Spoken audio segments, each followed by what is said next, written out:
Hello guys, আজ আমি বানাবো বেগনি আর পকোড়ি। তার জন্য আমি নিয়েছি বেসন, বেগুন আর পেঁয়াজ। এইগুলো দিয়ে বানাবো আমি আজকে।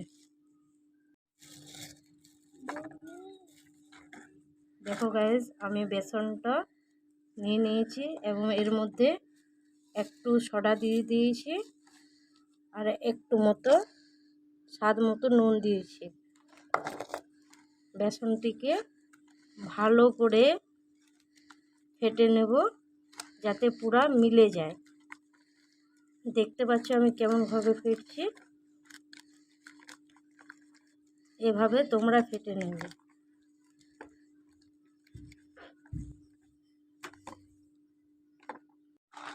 এবার আমি বেগুনটা কেটে নিচ্ছি।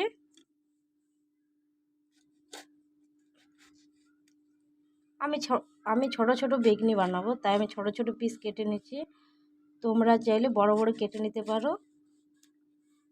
একটু পাতলা কাটবে যাতে বেগুনটা সিদ্ধ হয়। বেগুনটা সিদ্ধ হলে খেতে ভালো লাগবে। এভাবে বেগুনটা কেটে নেবে পাতলা পাতলা করে।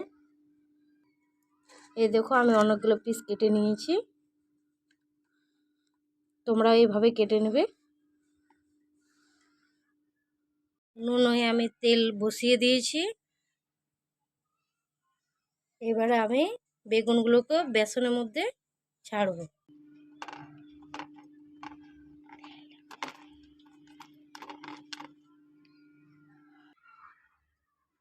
এবার আমি একটা একটা করে ছেড়ে দিচ্ছি।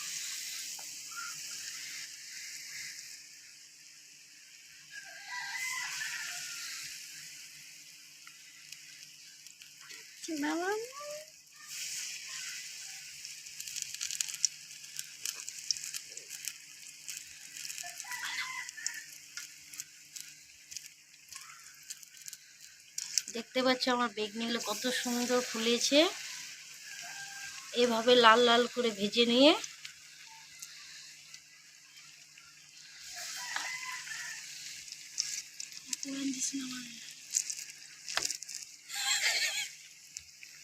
এভাবে লাল করে ভেজে নেবে।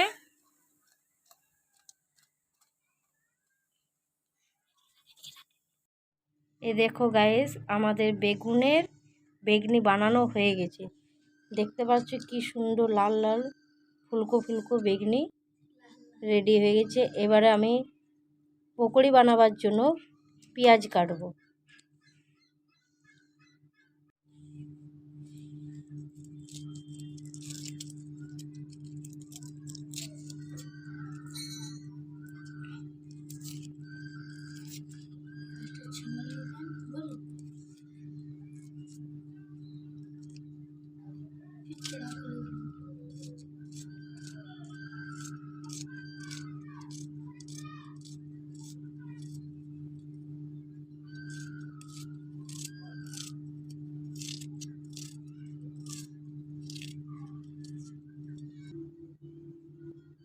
এভাবে সাইজ করে পেঁয়াজটা কেটে নেবে পাতলা পাতলা করে। এই দেখো আমার পেঁয়াজ কাটা হয়ে গেছে। এবারে এর মধ্যে আমি বেসনটা ডালবো।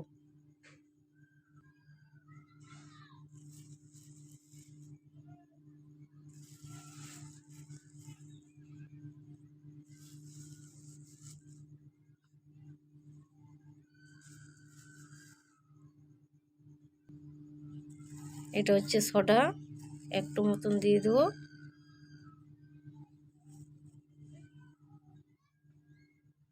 আর দেব স্বাদ মতন নুন।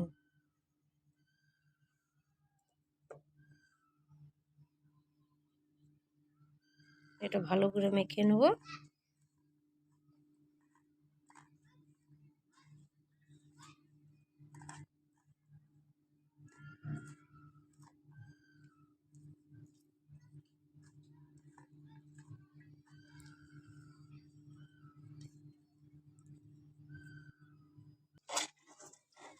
এভাবে পেঁয়াজ আর বেসনটিকে মেখে নিতে হবে। বেশি পাতলা করলে ঠিক মতো হবে না, তাই একটু মোটা করে রাখবো। এবার আমরা বানাতে রেডি করছি। একটু একটু করে এবারে আমরা তেলের মধ্যে ছাড়ছি।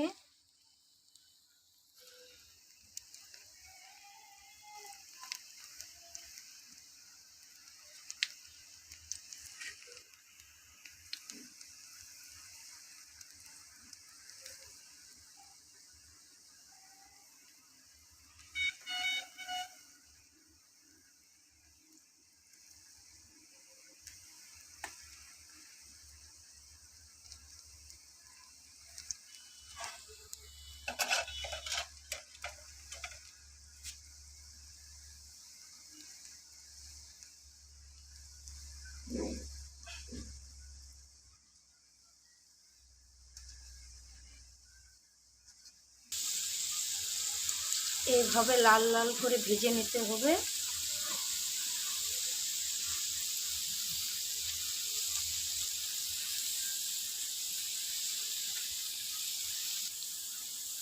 কি সুন্দর হচ্ছে তাই না?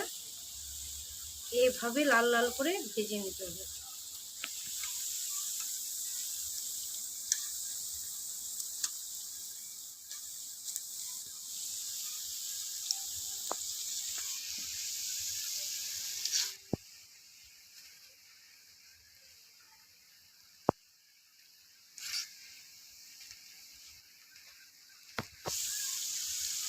এবার এগুলোকে আমরা তুলে দেব। লাল লাল করে ভাজা হয়ে গেছে।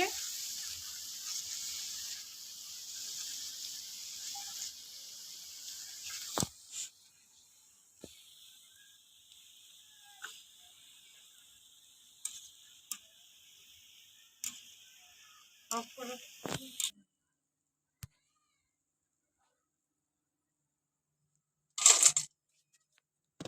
এই দেখো আমাদের পকোড়ি